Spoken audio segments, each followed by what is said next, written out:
여러분 안녕하십니까? 코로나19 통합 뉴스룸 시작합니다. 코로나19 위중증 환자와 사망자 수가 하루 만에 다시 최다를 기록했습니다. 수도권 중환자 병상 가동률은 85%로 어제보다 더 높아졌습니다. 이지훈 기자가 보도합니다. 오늘 0시 기준 코로나19 위중증 환자는 647명입니다. 나흘째 600명을 넘겼는데 국내 코로나19 발생 이후 최다였던 어제보다 13명이 더 많습니다.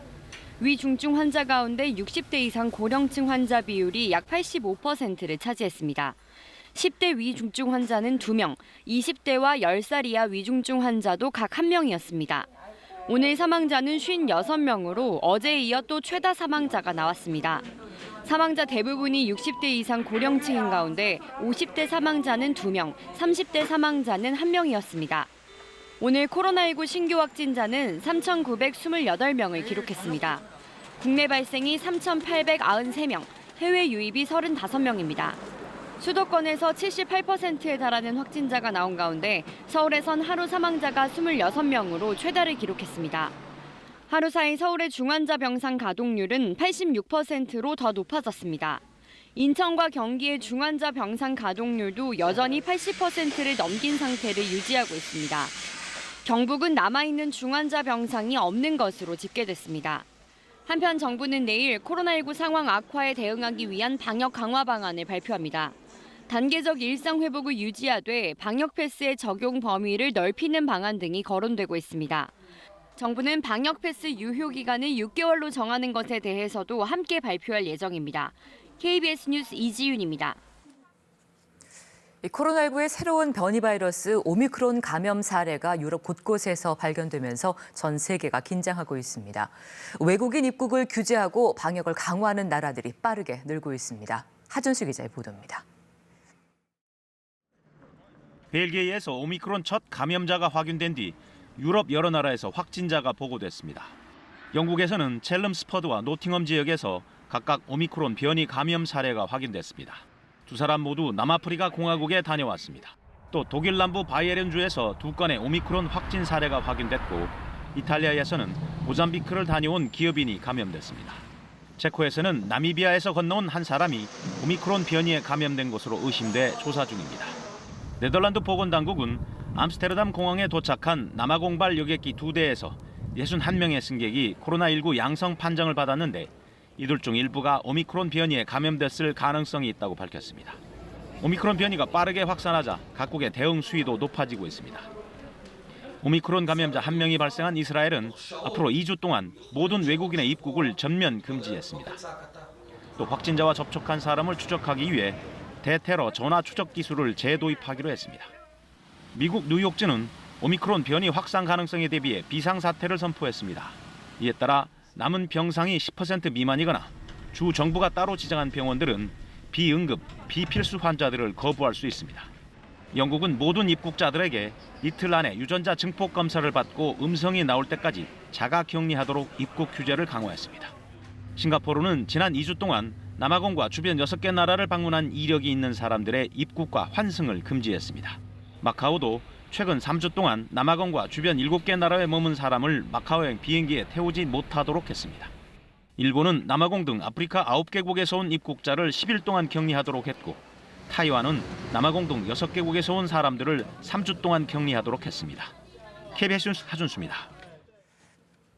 새로운 코로나19 변이 바이러스인 오미크론과 관련한 방역 대책이 발표됐습니다. 정부는 오미크론 발생 국가인 남아공과 인접 국가 7개 국가들로부터의 외국인 입국과 비자 발급을 제한하기로 했습니다. 이 8개 국가에서 입국하는 내국인에 대해선 10일간 임시 생활시설에서 격리하도록 했습니다. 보도 이승재 기자입니다.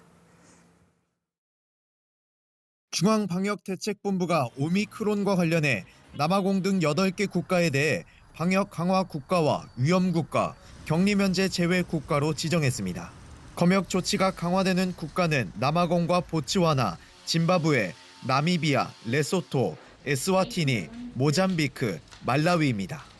앞으로 해당 국가에서 출발한 외국인에 대한 입국은 제한됩니다. 8개 국가를 경유해 국내로 입국하는 외국인 또한 탑승 수속 과정에서 여권 등을 확인해 항공기 탑승이 제한됩니다. 탑승 후 국내에 들어오더라도 입국은 허가되지 않습니다. 8개 국가에서 입국한 내국인은 예방접종 여부와 상관없이 10일간 임시생활시설에서 격리를 해야 합니다. 또 내국인이 국내에 도착하기 전에는 PCR 음성 확인서를 확인하고 입국 1일차와 5일차에 격리 해제 전 진단 검사를 받아야 합니다. 8개 국가에 대해선 강화된 격리 면제 제도를 적용해 장례식 참석 등에 한정해서만 비자 발급을 최소화하기로 했습니다. 앞서 방역당국은 그동안 남아공 출발 입국자의 경우 5일간 임시생활시설에서 격리를 하고 5일간 자가격리를 시행해왔습니다. 현재 남아공 등 8개 국가 간의 직항편은 없습니다. 방역당국은 남아공에서 지난 9일 최초 확인된 오미크론은 남아공이 77건, 보츠와나 19건 등 약 100건이 확인됐다고 밝혔습니다. 현재 국내 입국자 중 오미크론 확진자는 없는 상황입니다. 방역당국은 오미크론의 해외 발생 현황과 국내 발생 여부를 감시하면서 오미크론 S단백질 유전자 분석을 통한 변이 PCR을 개발해 보급할 예정입니다. KBS 뉴스 이승재입니다.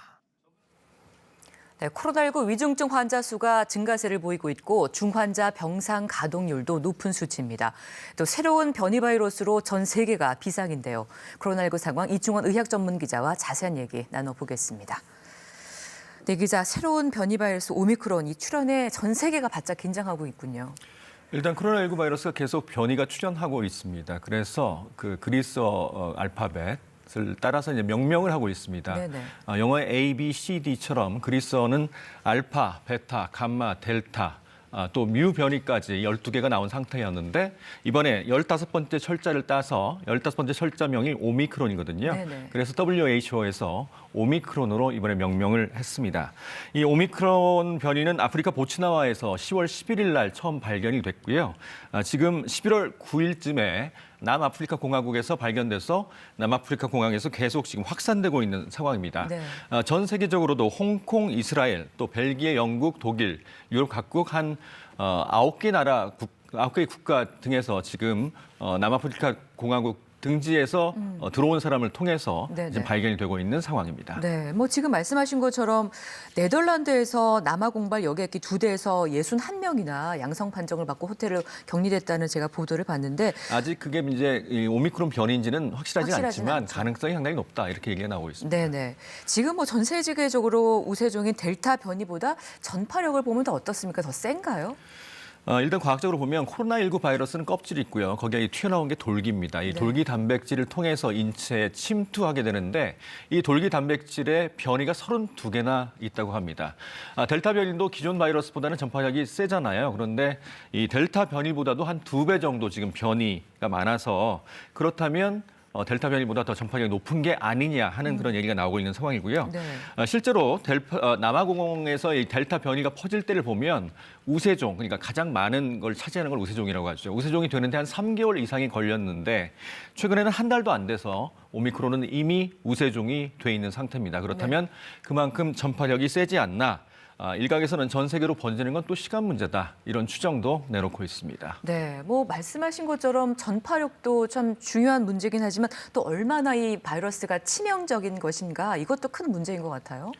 델타 변이가 전파력이 꽤 높지만 다른 바이러스보다 치명적인 건 아니다 해서 조금 우리가 이제 안도를 하고 있는 상황인데요. 네. 최근에 그 남아공에서 처음에 이 오미크론 변이를 보고한 사람이 얘기를 한 걸 보니까 젊은 사람들이 많았는데 젊은 사람들의 증상이 좀 특이했다고 합니다. 뭐 열이 나거나 기침을 하는 것보다는 좀 피곤하다, 무기력하다. 그런 좀 가벼운 증상을 호소를 많이 했고 많은 젊은 사람들이 그 회복이 된 상태라고 합니다.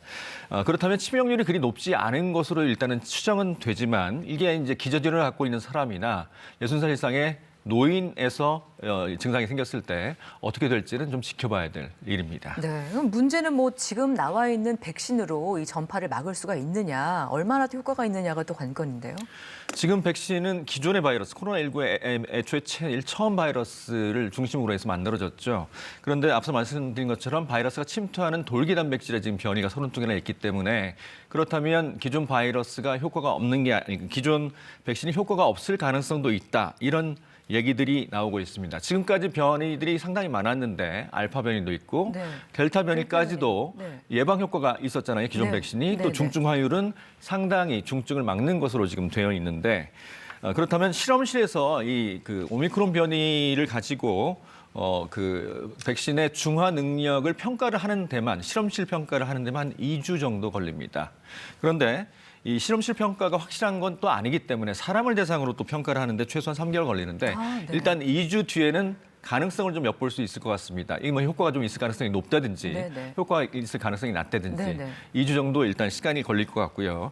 만약 효과가 없다 그러면 새로운 백신이 또 개발이 돼야 될 돼야 텐데 되겠죠. 예. 아무리 기존 백신에 컨비네이션을 해서 조합을 해서 만들어낸다고 해도 최소 6개월 정도는 걸릴 가능성이 시간이 높습니다. 많이 걸리는군요. 네. 네. 뭐 새 변이 바이러스로 전 세계가 비상인데 이스라엘이 모든 외국인 입국을 전면 금지하기로 했죠. 오미크론 변이 바이러스 발견 이후로 뭐 국경을 전면 봉쇄하겠다 이렇게 해서 14일 동안 지속될 예정인데 어떻게 보면 우리 정부가 오미크론 국내 유입을 막기 위한 조치를 또 했어요. 그렇습니다. 오늘부터 시행이 되는 거고요. 네. 전 세계에서 오미크론 그러니까 남아프리카 공화국을 비롯해서 전 세계에서 입국을 막는 나라는 지금 말씀하신 것처럼 이스라엘밖에 없고요. 네네. 대부분의 나라들이 이제 남아공을 비롯한 인접 국가 7개 국가, 그러니까 전체는 8개 국가입니다. 뭐 그렇죠. 인접 국가 보츠나와 짐바브웨, 모잠비크 등인데 외국인 입국을 제한하기로 했습니다. 우리나라도 이제 남아공과 8개, 그러니까 플러스 7개니까 8개 국가에서 외국인 입국을 제한을 하고 경유해서 들어오는 외국인도 제한을 해결했습니다. 네. 이 8개 국가에서 입국하는 내국인은 백신 접종 여부와 상관없이 10일간 또 임시 생활시설에서 격리를 하기로 했습니다. 네. 뭐 8개 국가를 경유해서 이제 한국으로 입국하는 분들은 탑승도 제한이 되고 오시더라도 입국은 도착하더라도 또안 한국 되고. 입국은 안 됩니다. 그렇죠. 근데 홍콩이어서 타이완과 마카오도 이 국가들에 대해서 통제하기로 했는데 비행기 탑승도 안 되고 그것도 비슷한 또 조치인 거죠. 지금 앞서 말씀드린 것처럼 그 남아공을 비롯한 8개 국가는 제한이 되지만 나머지 유럽 각국에서 이제 생기고 있기 때문에 이건 좀 추이를 지켜봐야 됩니다. 만약에 유럽에서 이제 팬데믹처럼 가게 된다면 어쩔 수 없이 우리도 이제 제한을 해야 될 가능성이 상당히 그렇죠. 높거든요. 그런데 네. 아직은 그런 상황이 아니기 때문에 잘 지켜보면서 대책을 강구해야 될 것 같습니다. 네. 이 위중증 환자와 또 사망자 수치를 다시 보니까 또 최다를 기록했네요. 안타깝게도 위중증 환자는 계속 늘고 있는 상황입니다. 647명을 기록했습니다. 이 가운데 85%가 60살 이상이고요. 사망도 크게 늘어서 어제 하루만 56명이 돌아가셨습니다. 95%가 60살 이상입니다. 네. 그렇다면 중환자 병상 가동률 상황은 어떻습니까? 가동률도 계속 수도권을 중심으로 해서 올라가고 있는 상황입니다. 서울이 가동률이 86%, 인천 84%, 경기가 85%인데 이 정도가 되면 병실도 병실이지만 의료 인력도 굉장히 지쳐 있고 그렇죠. 의료 여력이 없을 가능성이 상당히 높습니다. 실제적으로는 꽉 찼다 이렇게 볼 수도 있습니다. 전국적으로 봐도 전국적인 중환자 병상 가동률이 평균 75%니까 상당히 많이 올라간 상태입니다. 병실 여력이 없다라고 볼 수 있습니다. 엊그제 목요일 날 비수도권 준중증 환자 병상을 정부가 마련해라라고 행정명령을 내린 상태입니다. 그 이유는 수도권에 있는 중증 환자 병상에 여력이 거의 없기 때문에 혹시 지금 코로나19는 많이 좋아졌는데 기존에 그 기저질환이 아직 안 좋아져서 치료받고 있는 분들이 있다고 합니다. 그런 분들을 일단 그쪽에서 빼서 준중증 병상으로 옮겨야 되는데 그렇죠. 지금 수도권에 여력이 없기 때문에 비수도권으로 옮기려고 지금 준비를 하고 있는 상황으로 보입니다. 네, 뭐 수치를 보니까 사망자도 뭐 56명이나 되고 이 생활치료센터 가동률도 좀 높은 편인데 중환자 치료 여력이 거의 없는 상황인데 방역 당국의 대책은 어떻습니까? 일단 앞서 말씀드린 것처럼 꼭 필요한 환자들만 중환자 시설에서 치료를 받을 수 있도록 해야 목숨을 살릴 수가 있습니다. 앞서 말씀드린 것처럼 코로나19는 좋아졌는데 음성으로 전환됐는데 기존 병 때문에 계신 분들은 좀 전환을 시켜서 여력을 좀 마련하는 게 필요할 것 같고요. 네. 지금 재택치료 대기 환자도 재택치료도 좀 늘고는 있지만 대기 환자도 상당히 많거든요. 그런데 재택치료를 좀 늘려야 점점점 재택치료부터 중환자 병상까지 쭉 이어져 있으니까 재택치료가 늘어나야 의료 인력도 좀 생길 수가 있습니다. 그래서 재택치료도 좀 늘릴 필요가 있을 것 같습니다. 네, 이 정부가 내일 이제 코로나19 상황 악화를 대비하기 위해서 방역 강화 방안을 마련했는데 원래는 지난 26일에 발표 예정이었는데 조금 미뤄진 거죠? 갑론을박이 상당히 많았다고 있었죠. 합니다. 일단은 거리두기 4단계로 다시 돌아가는 게 아니냐 하는 일각에서의 의견이 있었지만 네. 지금 단계적 일상 회복으로 들어간 상태에서 다시 돌아가기는 어려울 것 같고요. 네. 일단 일상 회복을 유지하되 방역 패스를 적용하는 범위를 좀 확대하는 방향으로 갈 수도 있을 것 같습니다. 18세 이하 청소년에도 방역 패스가 적용이 되거나 또는 노래 연습장, 이 목욕장 등에도 방역 패스를 적용하자 이런 얘기들이 있었는데 또 자영업 대표들이 또 상당히 반발을 했던 것으로 알려지고 있습니다. 어쨌든 이게 결정이 돼서 내일 발표를 할 예정이고요. 일단 방역 패스도 도입이 될 것 같습니다. 유효 기간을 6개월로 하는 방역 패스도 도입될 예정입니다. 네, 이 기자 오늘 내용 여기까지 듣겠습니다. 고맙습니다. 네, 민주당 이재명 대선 후보가 광주를 찾아 5.18 민주화 운동 등 역사 왜곡을 단죄하는 법을 만들어야 한다고 밝혔습니다. 국민의힘 윤석열 대선 후보는 오후에 후보 직속의 청년위원회를 출범시키며 연일 청년 표심 잡기에 집중하는 모습입니다. 보도 김성수 기자입니다. 사흘째 호남 지역을 순회하고 있는 민주당 이재명 후보. 오늘은 광주를 찾았습니다. 이 후보는 5.18 민주화 운동 당시 구호 활동 중심지였던 광주 양림교회를 방문한 뒤 민주화 운동과 독립운동 등 역사적 사건들을 왜곡하는 행위에 대한 단죄법을 만들어야 한다고 말했습니다. 또 국가 권력에 의한 반인륜 범죄에 대해선 공소시효와 민사상 소멸시효를 없애 영원히 책임을 물어야 한다고 강조했습니다. 오후엔 첫 번째 지역선거대책위원회인 광주 대전안 선대위 출범식을 찾습니다. 어제 청년작가 전시회를 찾았던 국민의힘 윤석열 후보는 오늘 오후엔 청년위원회 출범식을 갔습니다. 청년위는 선대위와는 다른 조직으로 윤 후보가 직접 위원장을 맡을 방침입니다. 다양한 직군의 청년 인재들을 영입해 2030 지지율을 끌어올리겠다는 전략으로 풀이됩니다. 윤 후보는 내일부터 세종을 시작으로 2박 3일간 충청권 순회에 나섭니다. 김병준 상임 선거대책위원장은 기자회견을 열고 이재명 후보가 과거 변호한 조카의 모녀 살인 사건을 데이트 폭력으로 표현했던 걸 거론하며 정치 지도자로서의 자격이 없다고 비판했습니다. 정의당 심상정 후보는 오늘 오후 청년정의당 선대위 출범식에 참석하며 청년 조직을 본격 가동하고 국민의당 안철수 후보는 광주 5.18 민주묘지를 찾아 헌법 전문에 5.18 정신을 넣을 것을 약속하자고 각 대선 후보들에게 제안했습니다. KBS 뉴스 김성수입니다. 화천대유로부터 아들이 50억 원을 받은 곽상도 전 의원을 검찰이 피의자 신분으로 소환했습니다. 이재명 더불어민주당 대선 후보 재판 거래 의혹이 제기된 권순일 전 대법관도 검찰에 소환됐습니다. 이승철 기자가 보도합니다. 검찰 대장동 개발 의혹 전담 수사팀이 곽상도 전 의원을 피의자 신분으로 소환했습니다. 검찰은 곽 전 의원 아들이 받은 돈 50억 원이 실은 화천대유가 곽 전 의원에게 건넨 뇌물인 것으로 의심하고 있습니다. 검찰은 곽 전 의원을 상대로 2015년 화천대유와 하나은행이 성남의뜰 컨소시엄을 구성하는 과정에서 영향력을 행사했는지 집중 추궁한 것으로 전해졌습니다. 곽 전 의원은 하나은행이 컨소시엄을 이탈해 사업이 무산되지 않도록 막아준 것으로 검찰은 보고 있습니다. 이에 대해 곽 전 의원은 대장동 개발 사업이나 화천대유와 관련하여 어떤 일도 하지 않았고 어떤 일에도 관여되어 있지 않다고 해명했습니다.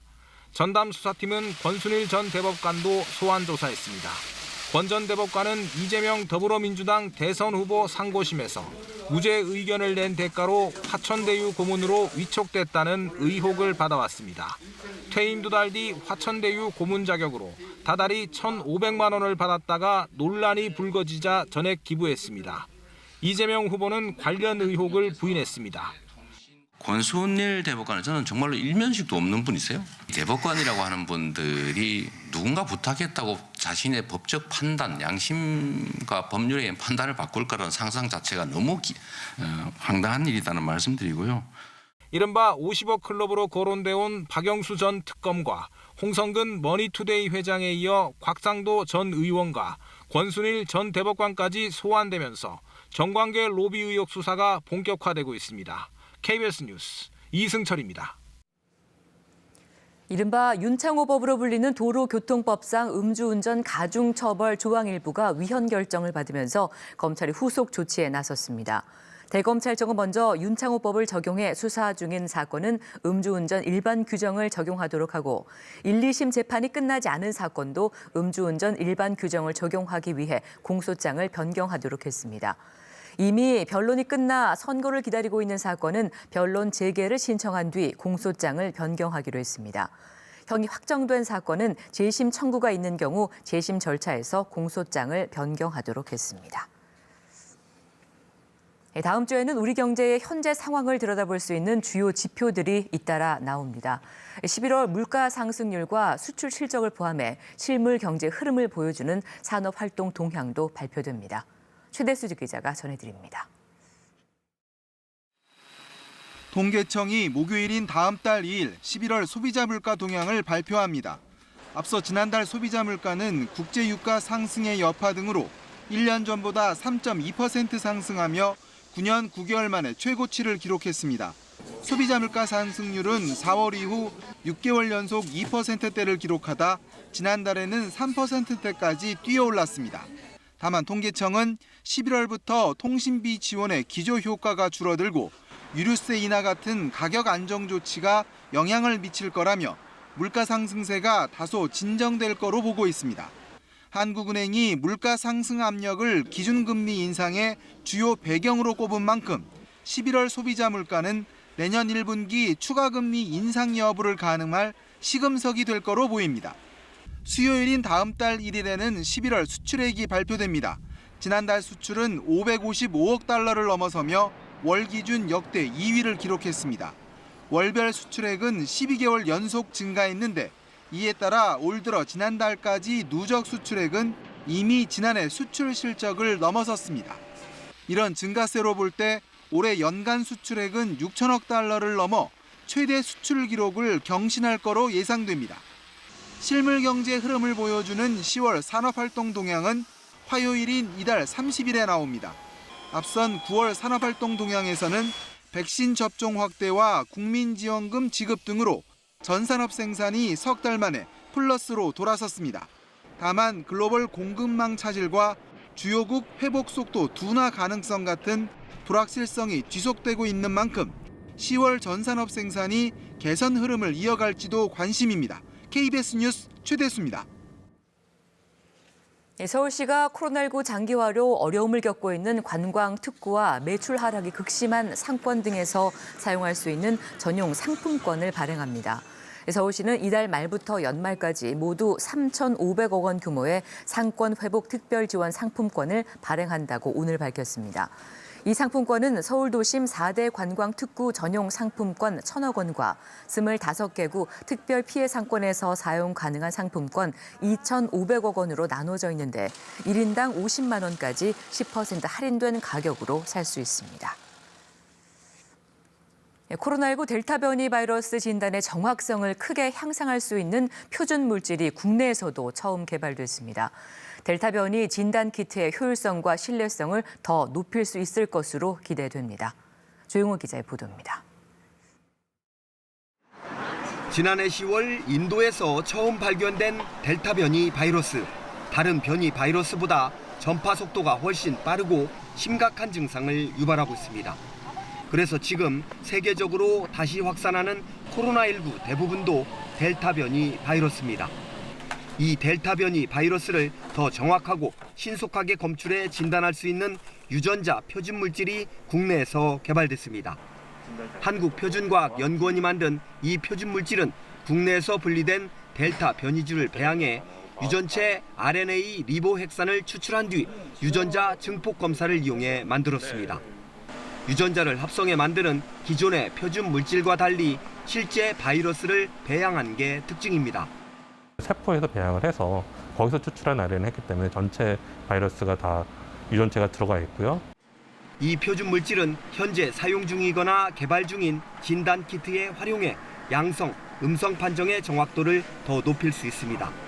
좀 더 정확한 측정 값을 산출할 수가 있고 그에 따라서 진단의 신뢰성을 향상시킬 수 있을 것으로 기대합니다. 지난해 개발돼 보급된 코로나19 바이러스 표준 물질은 현재까지 280건 이상. 이 표준 물질 개발로 국내 개발 진단키트의 성능을 더 높여 국산 진단키트의 수출에도 기여할 것으로 기대됩니다. KBS 뉴스 조용입니다. 조 바이든 미국 대통령이 지난달 초 기시다 후미오 일본 총리와 통화를 할 때 일본의 방위비 증액 방침에 기대를 나타냈다고 교도통신이 보도했습니다. 교도통신은 미일 정상의 첫 통화에서 일본의 방위비 증액 언급이 나옴에 따라 앞으로 정식 대면 정상회담에서는 방위비 문제가 주요 의제가 될 것으로 보인다고 전망했습니다. 기시다 총리는 지난 9월 자민당 총재 선거에서 숫자에 얽매여서는 안 된다며 방위비 증액에 의욕을 보였습니다. 휴일인 오늘 아침도 쌀쌀했습니다. 기온이 영하로 떨어진 곳이 많았는데요. 낮이 된 지금은 기온이 아주 큰 폭으로 오르고 있습니다. 전국이 대체로 맑은 가운데 볕이 내리쬐면서 평년 기온을 조금 웃도는 지역도 많은데요. 찬바람도 잦아들었습니다. 대기 정체로 국내 발생 미세먼지가 쌓이고 있습니다. 오늘 오후 한때 인천과 경기도, 충청과 충남, 세종 지역의 초미세먼지 농도가 일시적으로 나쁨 수준까지 오를 수 있겠고요. 그 밖의 지역은 보통 수준을 유지할 것으로 보입니다. 동쪽 지역에 건조한 날씨가 계속되고 있는데요. 강원도 속초, 고성, 양양 지역에는 건조경보가 내려져 있고 그 밖에 동해안 지역에도 건조주의보가 내려져 있습니다. 현재 바람도 약간 강하게 불고 있어서 작은 불씨가 큰 화재로 번질 위험이 높습니다. 불씨 관리 잘해 주시기 바라겠습니다. 오늘 오후 들어서는 전국에 구름이 차차 많아질 것으로 예상됩니다. 오늘 낮 기온 보겠습니다. 어제보다 크게는 3, 4도가량 높아지는 곳이 많겠는데요. 강릉의 한낮 기온이 17도, 부산이 16도, 광주 15도, 대전 14도, 서울과 철원이 11도까지 오르겠습니다. 오늘 물결은 제주 해상에서 최고 3m로 높게 일겠고 동해 먼바다의 물결도 비교적 높게 일겠습니다. 너울성 파도가 높게 밀려올 수 있는 만큼 동해안 지역은 주의하겠습니다. 다음 주 화요일 전국 곳곳에 비나 눈이 내릴 것으로 예상되는데요. 이 눈과 비가 그치고 나면 기온이 급격히 낮아지며 다시 추워질 전망입니다. 다음 주 충청과 호남, 제주 지역에 눈비 소식이 잦겠습니다. 그 밖의 지역은 대체로 맑겠습니다. 날씨였습니다. 코로나19 통합 뉴스를 마치겠습니다. 함께해 주신 여러분 고맙습니다.